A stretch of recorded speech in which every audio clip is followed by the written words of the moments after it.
Good morning, everyone. Good morning. Thanks for joining us today. So, hi. A little housekeeping before we get started. Today's presentation is actually going to be two presentations. One that is about Iris, and then one that is about family care, and then we will answer questions as a panel at the end. If you need a Spanish interpreter, back corner has some headsets for you. And that is all the questions. That's all the things I wrote down. So, here we go. Ready? You're up. Morning, everybody. Can you hear me okay? I'm never sure where these things at work or not. My name is Randy Johnson, and I have been a part of Iris since it launched in Wisconsin. And I'll just tell you a little bit about perspective from my point of view today. I am Jonathan Claflin. I'm the Senior Operations Manager for Premier Financial. We are one of the FEA serving the IRIS program here in Wisconsin, and I've been working in self-direction for 11 years. And I'm Amanda Flater. I am one of the IRIS consultant team managers at LSS Connections. And here we are. So to start off today, we're going to define some of the more complicated concepts in hiring your own workers. One of those is the employer authority and what the differences are in hiring your own caregivers in IRIS. We'll specifically talk about the responsibilities of that and the differences in the roles in IRIS, and we'll try to give you as much resources as we can. If you're not sure what resources are available, ask. Ask your IC, ask your FEA, ask your community resources. If you still don't know what those are, come ask me, okay? Because I literally was a part of the program when we didn't know where to go for what. So if I can't figure it out, I know where to send you. So I get to start. What is IRIS? IRIS, it means Include, Respect, I Self-Direct. So it is a Wisconsin Medicaid program for people who are 18 plus that have either a disability or is a frail elder. IRIS is fully self-directed, so that means that participants, they coordinate and control their services. They're given an allotted amount of budget, and then they work with that using what's called budget authority to direct their services that align with their values and how they choose to live. The program is overseen by Wisconsin's Department of Health Services, and then everybody who enrolls gets partnered with an ICA, so an IRIS consulting agency. That's why I'm here. And then an FEA, which is a fiscal employment agent. That's why Jonathan is here, to help implement services and make sure that they are funded. And I get the fun concept of explaining budget or employer authority. Basically, it's a big word to say that you're responsible to manage your own workers to make sure that you achieve what you want out of your life. You have to make all the employer decisions. You work with your fiscal agent, people like Jonathan, and your consultant to develop what works best for you. But your fiscal agent will take care of all of the employer-related tax and withholdings that you need to worry about. So that's the nice part about having this set up, is that you don't have to worry about taxes necessarily.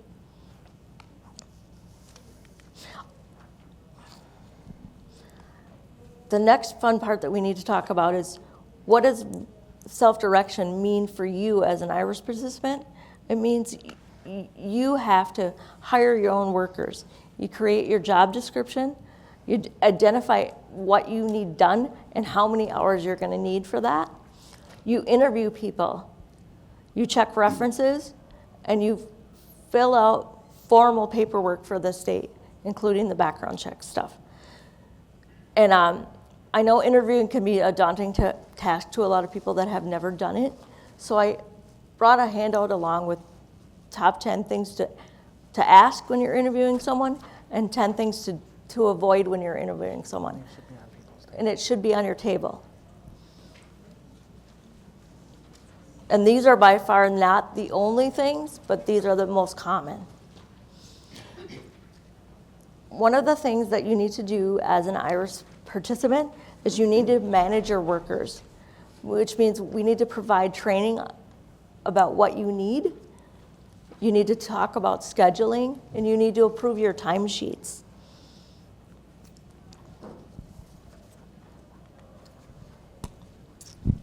So the IRIS consultant's role when we are working with participants and they are hiring their own workers is we're partnering with them to learn how they want to live their lives and what's important to them, and then help them determine goals from there. We help design service plans that will work with their budget, and then we adjust that plan as needed.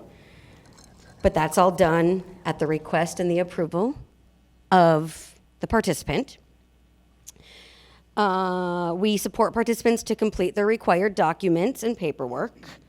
We provide resources to find workers and service providers or items that they might need to meet their goals. And then we help them complete their new employer or their hired worker paperwork, and we submit this to the FEA for them. Some of the other things that us as IRIS participants need to worry about is we need to make sure that the documentation is accurate and complete. We have to make sure that our workers follow the care plans and schedules we set up and complete what we need them to do. You have to make sure that now with the new EVV, electronic verification, that they accurately punch in and punch out, so you're compliant with that, so that there's no problems going forward and everyone gets paid on time, because that's ultimately what we want. We want our caregivers to feel like their time is valued. And as Randy said before, one of the things that the FEA does, or one of the things that's nice about the IRIS program, is the FEA takes the responsibility of setting up all of the tax accounts for you. So you guys don't have to manage that. So one of our main goals is to help set the participant up as the employer. We collect the SS4, the 2678. We make sure that if the employer is, or if the participant is new to a self-directed program, we will apply for the FEIN on the participant's behalf with the federal government. We will make sure that when the participant, or when you do onboard a new worker, we will take all the paperwork that Randy, as the participant, will help the worker fill out, that the IRIS consultant will look over and make sure it's, as adequately filled out as possible. It comes to us and we do the final check on that to make sure that, and later in the slide deck, you'll see some of the forms that we have the most issues with. So we'll go over some of those today to show you exactly what the FEAs are looking for when you're filling that out, to make sure that when we get that form, we can process it the first time we get it, rather than having to come back for corrections. We will, once the worker is onboarded and they're set up with either EVV or some of the FEAs do electronic timesheets, once those are in and those are approved, we take care of paying the worker. So at that time, we also withhold the required taxes from the participant, or from the worker's check, and then we will take care of submitting those taxes to state government or federal government as well, to make sure that all of the taxes are reported correctly. Our main goal, though, is to help the participant in self-directing. Make sure that the participant's experience in self-direction is as smooth as it can be. We want this to be a smooth and easy process, so the participant can really focus on getting the cares they need and living their life.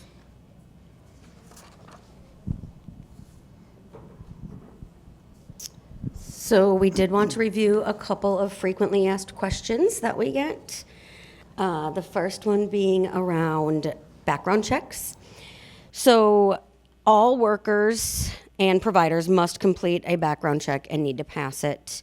That does get submitted. The FEA runs that for us, and then they report back, you're green light, good to go, or maybe not so green light, and we need to share some not so great news. Timesheets and payrolls. So each fiscal agency has their own system, and they provide information directly to the participants and workers to be set up so that you can submit your timesheets electronically, and that may or may not include their EVV system. And then also, lastly, the EVV, which is the electronic visit verification, is required for all non-live-in workers. They are expected to use it 80% of the time for supportive home care and personal care.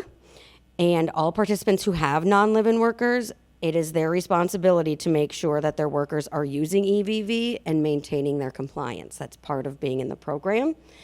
And that just helps us protect the integrity of the program. And I want to add, when Amanda was talking about the payroll schedule and that, the payroll schedule is actually dictated by the state of Wisconsin. So the FEAs ourselves do not go and set up a payroll schedule.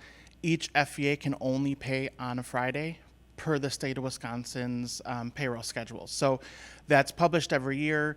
The FEA should have the 2026 payroll schedule on their website probably within the next 2 or 3 weeks. If it's not already there, the state has already approved that. So again, payrolls are every 2 weeks. And then the following Friday after the end of the pay period is when timesheets are due, and they're always going to be paid out 2 weeks later. Some of the common payroll or paperwork errors that we see are with the forms that we have listed here. So the I-9, Form I-9, Form W-4, WT-4, the Relationship Identification Form, and then the Direct Deposit Form. So if we go to the next slide, oh, it's right there. Yep, okay. The purpose of the I-9 is to verify the employee's identity. It needs to be completed by all new hires.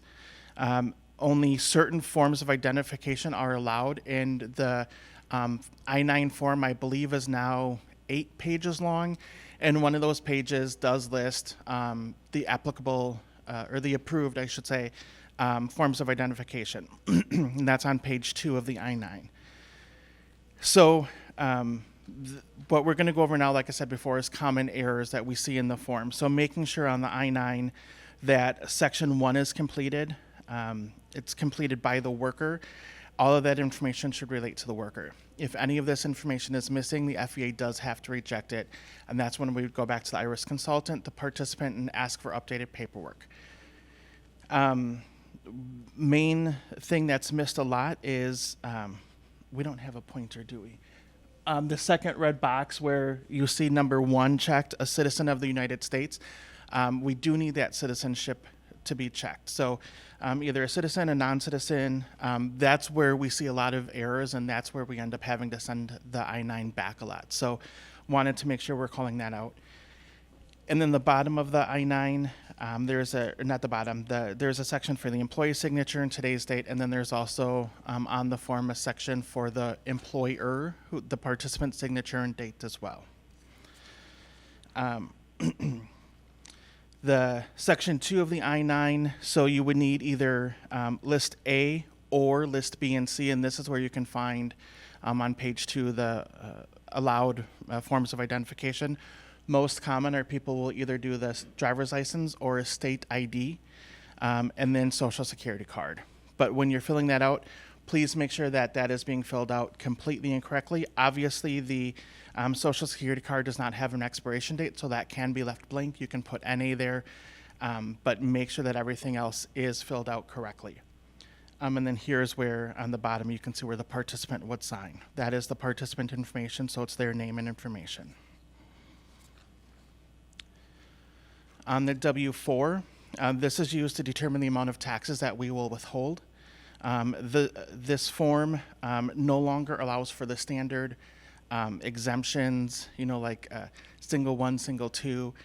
Since 2020, the IRS has not allowed that same format, so taxes are now calculated based on each paycheck. If you're filing as exempt, the W-4 does need to be reviewed annually. Typically, the FEA will send that out late December, depending upon when the IRS releases the W-4 for the next year. There have been a couple of years where it hasn't been released until the last week in December, so we end up getting those out in January. But as soon as we see that that W-4 for the following year has been published, we do notify everyone who filed exempt that they do need to renew that exemption. When you're completing this form, making sure that step 1 and step 5 are technically the only 2 parts of the W-4 that have to be filled out. If you do absolutely nothing else on the form except fill out step 1 and step 5, that is a valid form. Step 1 is where you put your demographic information. Again, though, making sure that you are selecting your filing status. So in section C, single, married filing, separately, married filing, jointly, or head of household. If you have another job and you want us to make sure that we're withholding enough taxes based on that, that is what you would put in step 3 and 4 as well.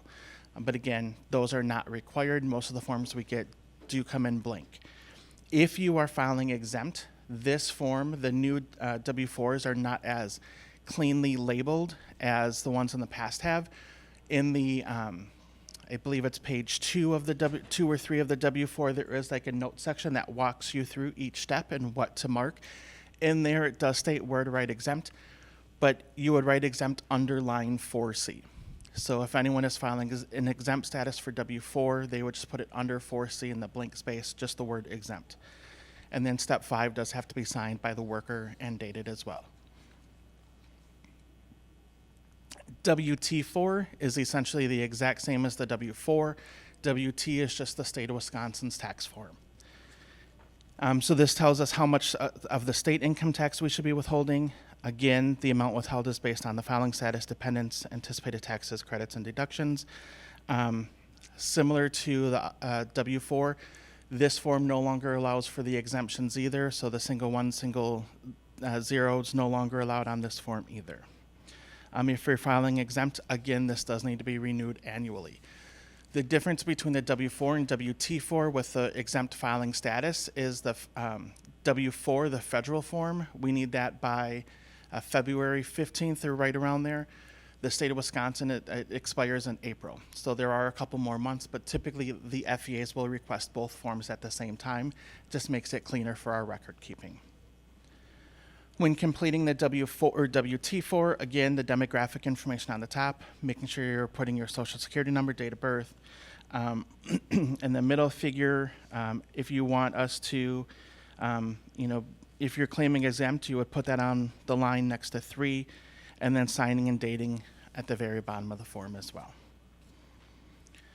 For the relationship verification, this helps us determine what taxes need to be withheld, because based on the relationship status, some taxes, the worker might be exempt from some of the taxes. So this helps us determine that relationship. For live-in, it helps us determine exemptions from overtime and EVV purposes.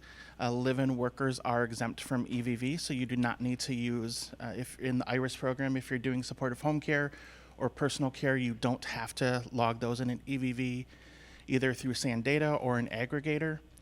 And then if you are live-in, there are some other forms that we need to verify that live-in status. When completing the relationship form, again, making sure you're putting the name information on the top. That middle section where it says, I am the participants, that's your relationship to the person that you're providing services to. And you can see the asterisk or the little plus sign there.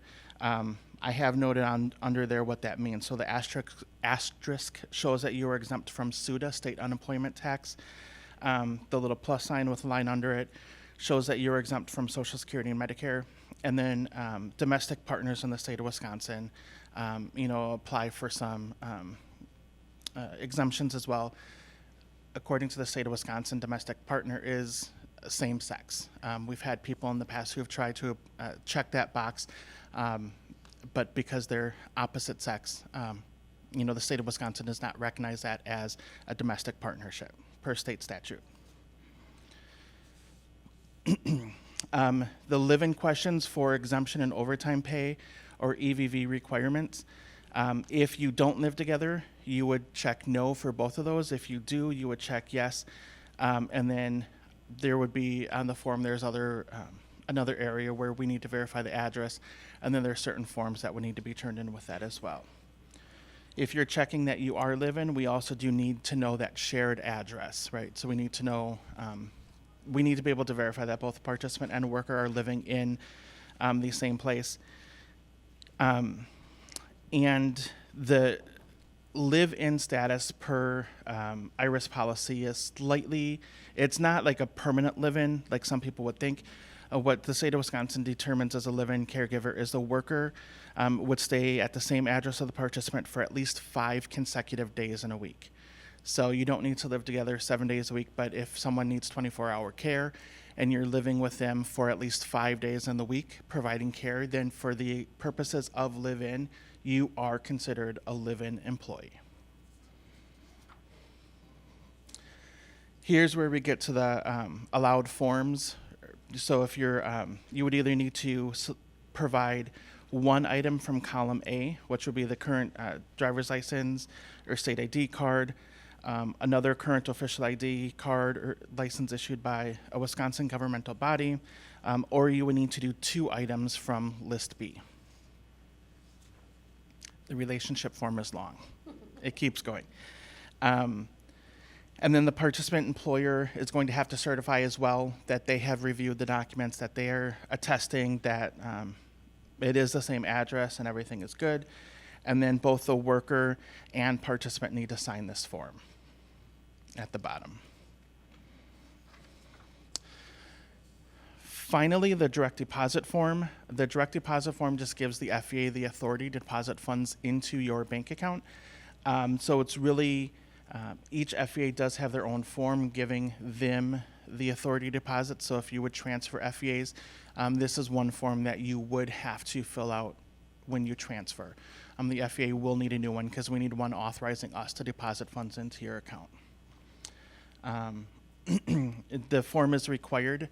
The IRIS program no longer allows us to do paper checks for the IRIS program. They have not allowed that for a while, so everyone does need to have some form of direct deposit. All FEAs do offer pay cards as well, so if you don't have a bank account or don't have your own form of direct deposit, you can sign up for a pay card through your FEA as well.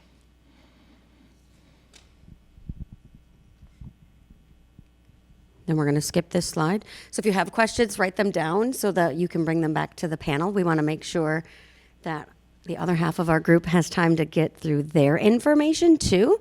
So here's some resources on here where we got all of our information. And this is us.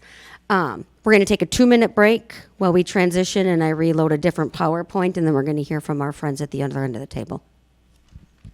All right, so we're going to switch gears a little bit here.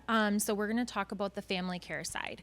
Thank you for passing it on over to us. In this presentation, we're hoping that you're going to learn a little bit more information on how you can self-direct your services through a managed care organization or an MCO under the family care program, and how a support broker may be able to assist you in achieving those goals of hiring your own employees. So first, we just want to do a quick introduction before we get started. So I'm Dana Glinsky. I am a self-directed support specialist at Lakeland Care, and I've worked there for about 5 years now.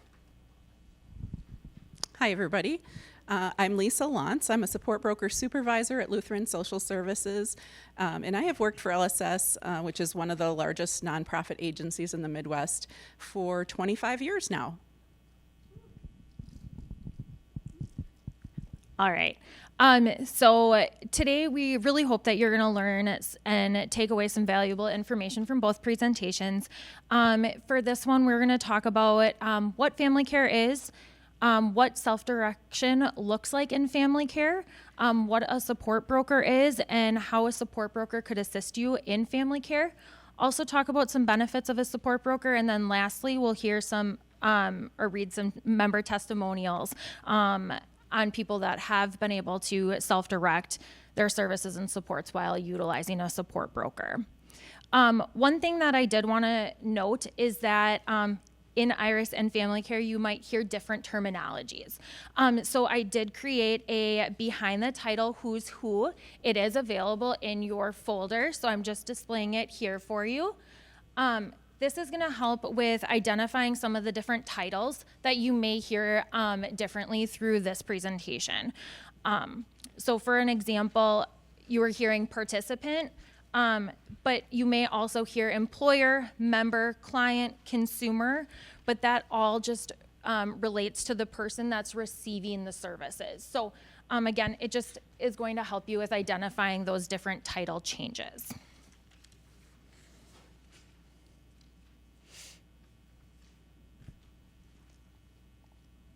All right, so first, what is family care? Family care is a Medicaid-funded long-term care program for eligible adults 18 years and older that have physical disabilities, developmental disabilities, intellectual disabilities, or fall under our frail elder population. Family care is a voluntary program and is overseen by our Wisconsin Department of Health Services, DHS. Once you enroll in family care, you will join a managed care organization or an MCO.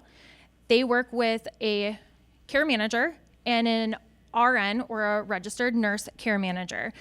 And within the family care program, they oversee and coordinate any services and supports that the individual would need.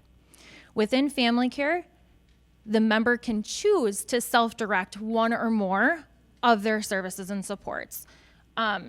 This is, my goodness. This is a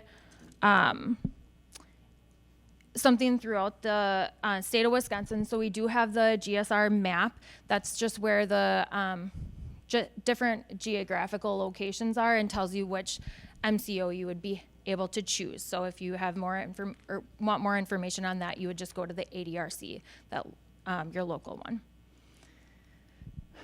So going on to who will help me once I choose family care. So it's important to know that within family care, you're not alone. You're surrounded by a team that will help you and support you. Within family care, your team will include you or the member, anyone that the member identifies that they would like to be involved. So that can be a friend, a family, a neighbor, anybody that they really value. It will also include that RN care manager, as I mentioned, and then your care manager and any other identified professionals. So that could really mean anyone from the medical field or your employer professionals, things like that. So it could include like a therapist, a doctor, a job coach, anyone that you identify that would be available.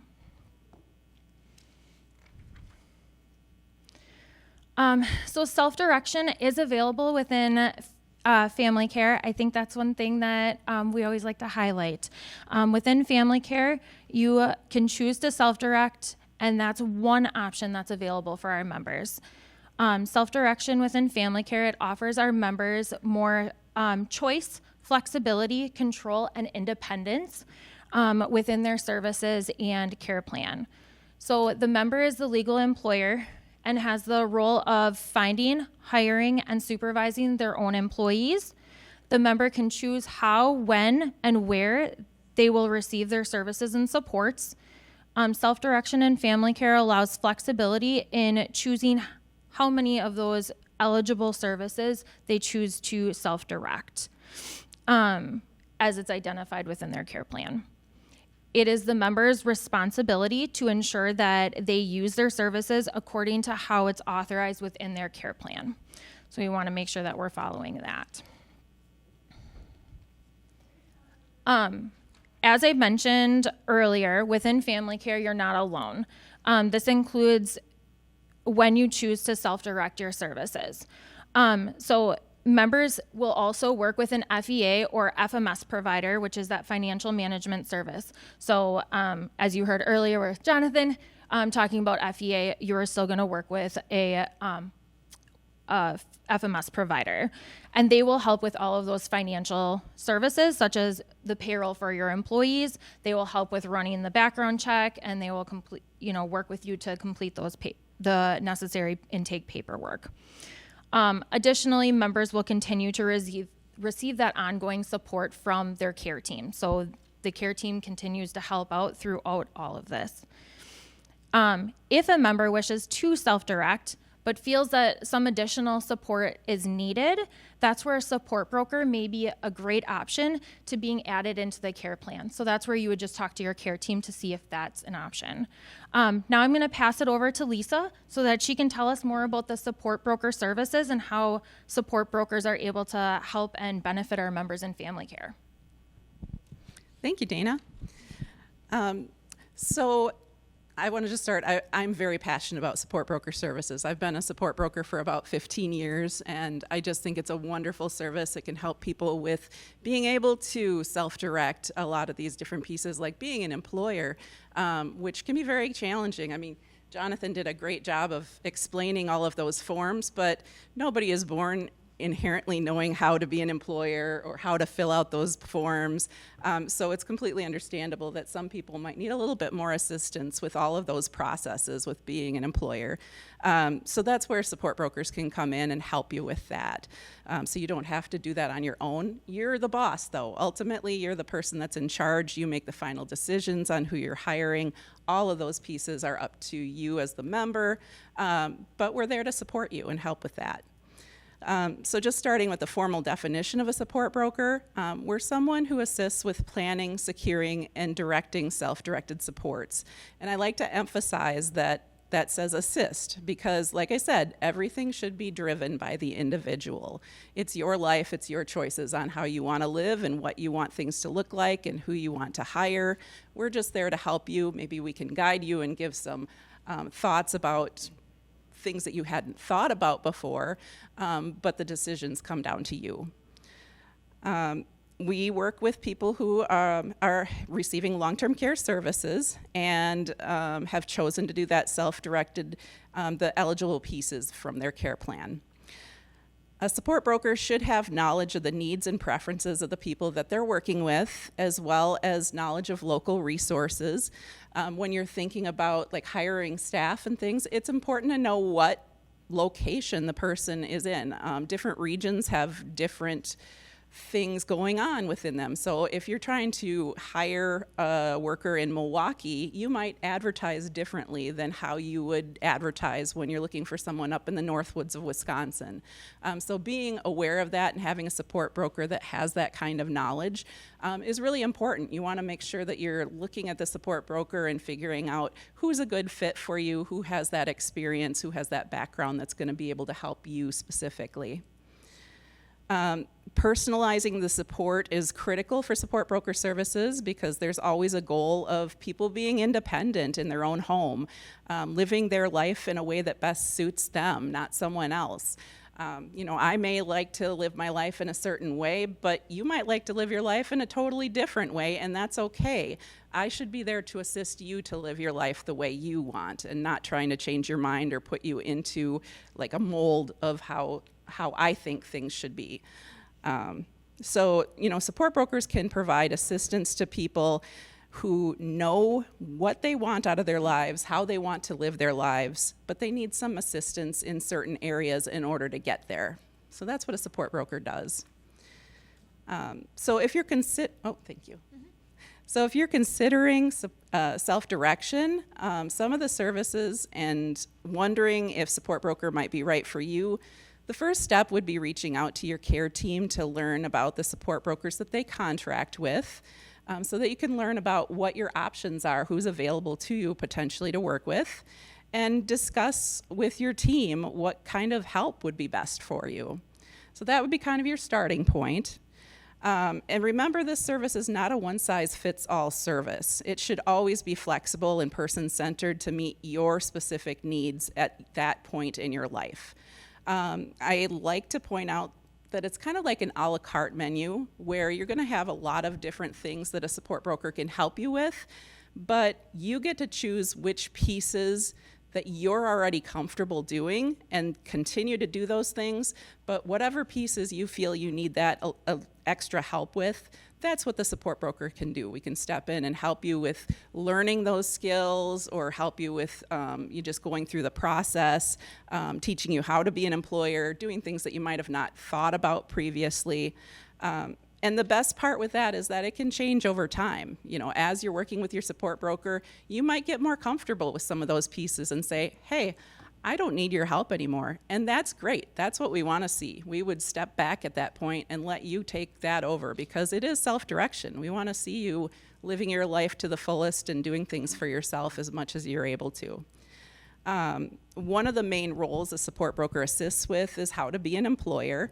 And there's some real good benefits to choosing to hire your own workers. You know, there's a lot of good agencies and things out there where you can work with people and they'll hire staff and send them into your home, but you're not going to have say over who's being hired or who's being sent in. You might say to them, I don't like this person, and maybe you can change that around. But when you're doing self-direction and you're hiring your own staff, you get to actually do that interview, you get to meet that person, you got to feel if you click, make sure that it's a good fit, and make sure that that's a good fit both ways too, so that applicant comes in and talks with you, gets to find out more about you and what your needs are, maybe learn about the environment they'd be working in, and make sure that they're comfortable too. And that's really critical for having a good relationship going both ways with everyone. So that's one of the really big pieces that I think is wonderful about self-directing your own employment. You know, you're the boss. You get to make those choices. It's your home. You want to be feeling comfortable in your home. I think when a person gets to have a little bit more control, you're going to feel better, you're going to feel more stabilized and things like that. So becoming an employer means that you get to do that interview, you get to pick out the workers that you feel comfortable with. So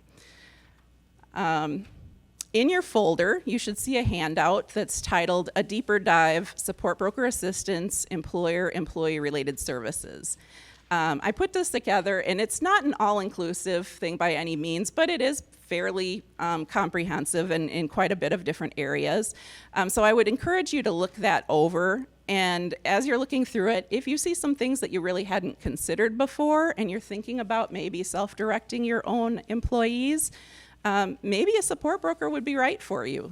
You can think about that and kind of take a look at it and see, you know, yeah, I had never really thought about how to go about interviewing, or like Randy had included, like what questions should I not ask, or what questions can I ask? All of those kinds of pieces that might come together where a support broker could also help you and keep you from falling into any pitfalls. We love helping to prepare people to be great employers right from the start. You know, it's great if we can start with someone that's brand new, they've never done this kind of work before, and be proactive and help them. But sometimes a support broker can come in too when someone's already an employer and things just aren't going great. So we can come into at that point too, and we're perfectly happy doing either. You know, the services are specific to you. We always start with asking questions and doing some gathering of information about you and what you're already comfortable with, the pieces that you would like some help with, and then we start exploring what your ideal worker would look like. What do you need help with? What should that person have as far as like a personality? Who do you click best with? And then we start exploring what your ideal worker and schedule is going to look like. Once we get some of those basics kind of nailed down, we would start looking at recruitment and preparing interviews, all of those kind of next step processes. For example, do you want to pre-screen your candidates by phone just to kind of have some very basic questions that you go through, and that might weed out some of the people that are obviously not going to be a good fit, and that's going to save you some time in the long run where you're not having those full interviews and spending time wasting your time and wasting their time as well when you already know that there's pieces that is going to make them not a good candidate for you. We can also help you with developing questions to make sure that you're finding the right fit for your needs. Again, Randy had that great handout for you. What are some questions you shouldn't ask? There are protected classes where if you ask about that, that would legally be something that you're not supposed to ask as an employer, but that's not something that's intuitive necessarily. So support broker can help you with making sure that, again, you're kind of avoiding those pitfalls as you go. You know, asking out family and marital status, that isn't something that's necessarily something that you would think of, like, hey, are you married? Like, that's just kind of conversational. But in an interview, it's not appropriate to ask that. So support brokers can help you with that too. When you do find someone that you want to hire, we can help with completing all of that necessary paperwork. Jonathan talked through all of those pieces, and those packets are pretty intimidating if you haven't looked at them before. They're typically pretty big packets. You're going to have forms that are from the Fiscal Employment Agency. You're going to have forms that are state-based. You're going to have federal forms. They're going to call different people different names, all of those different pieces. You've got the little boxes that get missed easily. So, your support broker can help you with looking through that, helping you with making sure it's getting filled out correctly. Again, because your goal is to get that person hired on as quickly as possible. So you want to get that turned in and not have it get kicked back to you, and then you have to wait longer to fix the corrections and then get it back to them again. And, that timeline can be really challenging. And I think we all know finding caregivers and getting caregivers on board can be a real challenge. So we don't want to lose them in the process because something took too long. We can also help going forward too, helping with figuring out how you want to train your staff. How do you want to schedule them? Do you want to develop some policies? For example, you might want to put together expectations for what a caregiver would do if they're sick. It's really good to have policies as an employer, because then you are treating all of your staff across the board the same way, which is something you should always look at doing when you're working with your staff as an employer. So having that expectation set forward from the beginning is a really important thing to do, so that the staff first know what's expected of them and can do what you want them to do. But also it's something that you can use if they're not doing what they're expected to do. And you can fall back and say, hey, remember, we talked about this in this policy, and you're not doing that. So now maybe we have to take some corrective action, which support broker can help with as well. A lot of times it's uncomfortable to have those conversations with a staff person, especially if you've never been an employer before. So support broker can help you kind of walk through that and what that would look like, developing goals for that person to improve. Maybe it's a situation where they need more training. So we can help with all of those kind of pieces and looking at that. And then preparing for ongoing staff maintenance.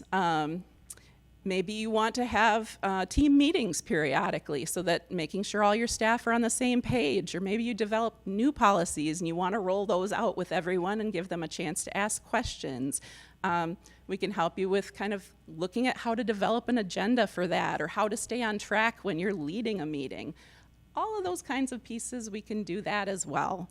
Or if you have issues that go beyond that and you get to a point where you have to let someone go. Also always very uncomfortable. Nobody likes terminating someone, but we can help you with walking through that, what you can say, how you can do that, what that might look like, what you might expect from the person, some of those different pieces the support broker can help with. So it can be really just a good thing all around for you. We can help with facilitating all of those pieces. And that's just the tip of the iceberg. Like I said, I've got a pretty thorough handout for you guys to look through. But we did want to go through a few member testimonials from people that we have supported doing support broker services with. So I'll just read them to you. The first one says, I don't think that we would have been able to self-direct supports without a support broker. We really wanted to pursue that for a long time, but it's a lot to take on. We had help with recruiting and interviewing and placing an ad, all of those things, which could have been very overwhelming. So the next one is, I am so appreciative. This is such a needed service. And then finally, I guess I'd say that you have helped me with finding workers when no one else could and making sure that they are good matches. That is a needed service, and there should be more people like you in the world. So hearing that always makes me feel really good. That's what we want to do. We want to help people get to the spot that they want to be in their life. We always want to see people thriving and living in their own home and being able to stay there and be comfortable and have people that they're comfortable with coming in and providing those services. So for our next one, we're also going to just skip this part for right now. We're going to move on to the full panel in just a minute, where you can ask some questions. So if you've had any as you're going, please continue to jot those down for us, because we definitely want to answer some questions with you through that panel. But for now, I want to thank you for joining our presentation. To learn more about support broker services or long-term care options or self-directed supports, you can always, please reach out to your Aging and Disability Resource Center, or ADRC. Your first step is talking with an options counselor there. If you have any questions following the presentation specific to either Lakeland Care or Lutheran Social Services, please feel free to stop by our booths or contact us at the website or phone number or emails listed above on this slide. And with that, I guess we will open it up for some questions and answers with our full panel. So we're looking forward to hearing from you guys, and thank you again for joining us today.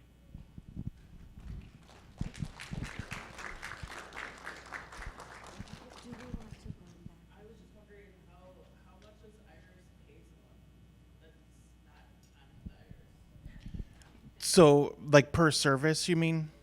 So there's really the only service in the IRIS program that's capped is SDPC, and right now the max for that is $18.83 an hour. The rest of the services are really up to what the participant wants to pay, what's in their budget. The IRIS consultant will help with some guidelines, like obviously you don't want to be paying $40 an hour for supportive home care. You might want to, but it's going to severely limit your budget. So the only service in the IRIS program right now that has that cap is SDPC, and that's a self-directed personal care.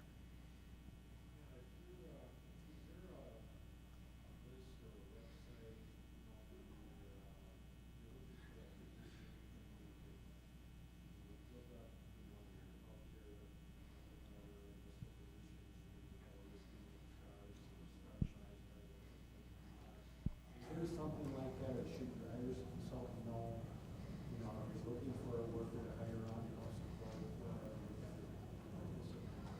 there anything like that available, or anything that we can tap into to kind of look and see where those people seem, and are they certified, or what is their person, are they certified, so what is their specialty, those kinds of things.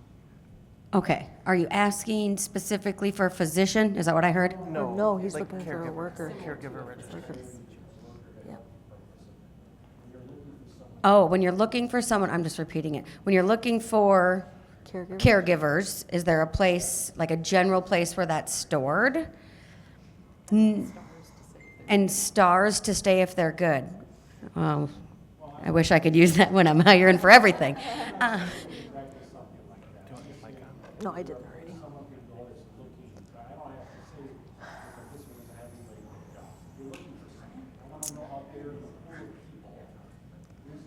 pool of people, is there recommendations? Are there, we try to listen to someone know, or have a list of recommendations? Yeah. So short answer is no. There are some registries, and some FEAs keep a list of potential workers who are looking for additional hours with other folks. I think Randy, as a participant, can share more on where to look for those things. Okay, guys, this has been a topic of contention for a long time. They're in the process of trying to put together a database for us. But in the meantime, because we still have to exist, what I suggest people do is you get connected with different community groups and different groups in your areas, okay? And then the first place I tell people to go is to your local job service. You're looking to employ people, start with employers. Start with a place where employers go to post jobs. It's just the same thing. You can even work with job center staff to set up panel interviews. If you're not good at it, they can help you pre-screen. Use the resources that are available to you. And you can post an ad on job service for free. that's where I tell people to start. Do you have an example of like a community group that you might be in? Like, for Western Wisconsin, we use United Cerebral Palsy a lot. Depending on different areas, there's Easter Seals, there's all kinds of different ones. You know, it just depends on where you're at. And I tell people, your ADRC is a great resource. They have lists of community resources and community groups everywhere. Start there. Mm-hmm. I was gonna say, our ADRC keeps a list too. Yep. of- Your ADRC keeps a list? In our county, so some Nice. ADRCs have list of caregivers that have gone through them. They're not ranked in. No, any they're way, not they ranked, do but have they're, yes. They don't really let you rank people. They can let you file a complaint on a caregiver, but they don't let you rank somebody.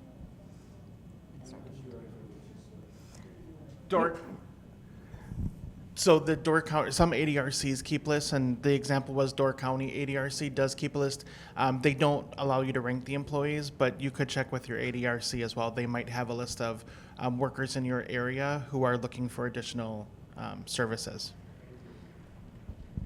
Yeah, and I just kind of wanted to piggyback too off of what Amanda said to make sure it kind of got highlighted, but some FEAs or FMS providers, they do also have caregiver registries. So I just kind of wanted to highlight that, you know, you can connect with the resources that you work with, whether it's a, you know, Family Care or Iris, you know, use those resources as well to connect with the teams and see what resources are available for you. There's also a lot of Facebook groups that are being started with Family Care and Iris. The agencies can't really talk about those, but that's the way all of us are getting together to help each other, because you shouldn't have to reinvent the wheel.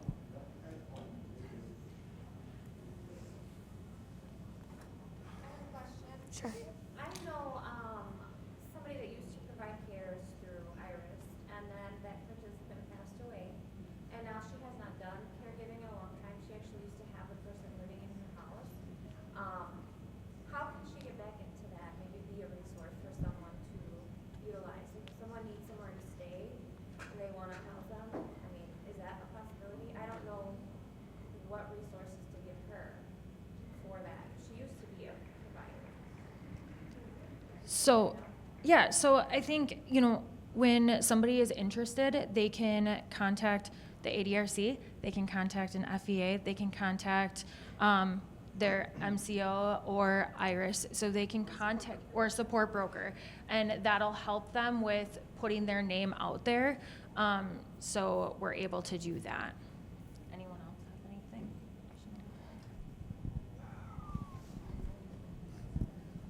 I would have them go on social media to like the hiring groups and say, I'm looking for a caregiving job. And then they're going to get inundated with a bajillion messages and maybe some spam.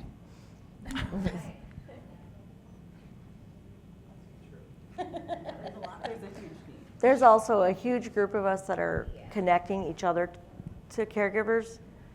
I'll answer maybe 50 messages a day of somebody in any part of the state. They want to know where I can go help somebody, or I have these hours available, where should I contact families. That's literally how we're doing it, is grassroots.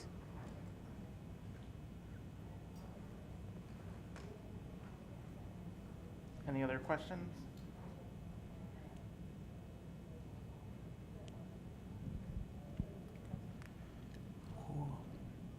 Madeline, I know your name. So, in terms of the participant hired worker forms,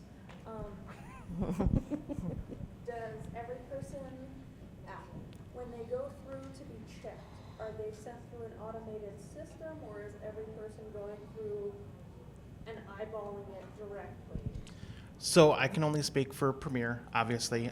We have a human look at every form to make sure it's correct. So every form that comes to us, we're looking at to make sure that the correct fields are filled out, that nothing is missing.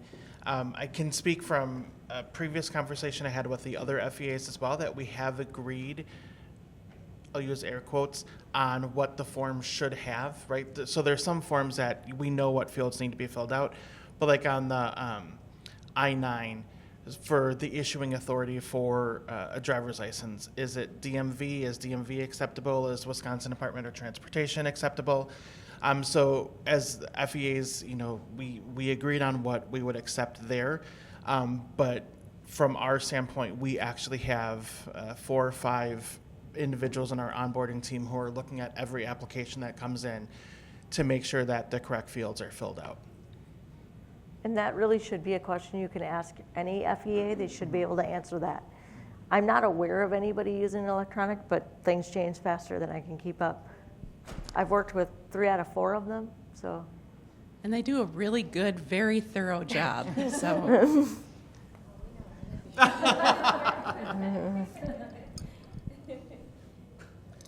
Are there any other questions? Okay. Seeing none, just a reminder, I believe you guys all got oh, sorry, there's a follow-up. Nope, you're fine. Is there a form that we could have the participants sign that gives, has them give their IC permission to, or you guys permission to extrapolate from other data? So if, we missed one field with the social security number, is there a form that we could ensure that was filled out that, now you're allowed to fill that in? So if you go on Premier's website, if you have a participant with Premier, our forms are fillable. So if you fill out the worker demographic form, I think that's the name of it. It's the Yeah. first form of the packet. Yes. It should, thank you. It automatically takes the data from that form and populates it on the rest of the forms where that is needed. So like if you put the Social Security on page 1 on the relationship form or on the demographic form, it's going to populate it on every form where that Social Security number is. That's positive. Negative is if you put it wrong on the first form, it's now wrong on every form, and we're going to send every form back for corrections. So, making sure that the data is correct on that demographic form will allow us to make sure the data is correct on all of the forms. I believe the other FEAs have that as well. Again, I can't speak with them. They do. Some do, some don't. But it would be best just to go, speak with the FEA and just verify if there's a way that they can have that. Most of the time when we do have corrections, we would send it back to the IRIS consultant and, notify the IRIS consultant that it's corrected, and then it's corrected and it's sent back to the FEA. Is that going back to the participant, to the worker? It should be, but when we get it back, we're just told that, this form has been updated, so. The reason that I ask this is because we sometimes send things over DocuSign, and we'll have to rely on the participant hired worker to fill out everything correctly, and occasionally there are typos in that respect. Yep. But there is not an additional form where we could. They don't. Yep. They don't really want an additional form like that out in the general usage, because then anybody could forge any information on anything. So there's a reason why they don't give anybody just access. Now, someone that needs assistance, let's say someone who has a cognitive impairment and can't do it, there's releases of information to allow someone to help her, okay? That's a different way altogether, but we do not want to have a general release so that other people can just fill out information. I know it seems like it would make it easier, but then you open yourself up to a whole other section of problems you don't want. That's coming from the job center side of me that had to do employer stuff for a long time. Any other questions? Great questions, by the way. Okay, if there aren't any, when you guys came in, you should have received a evaluation.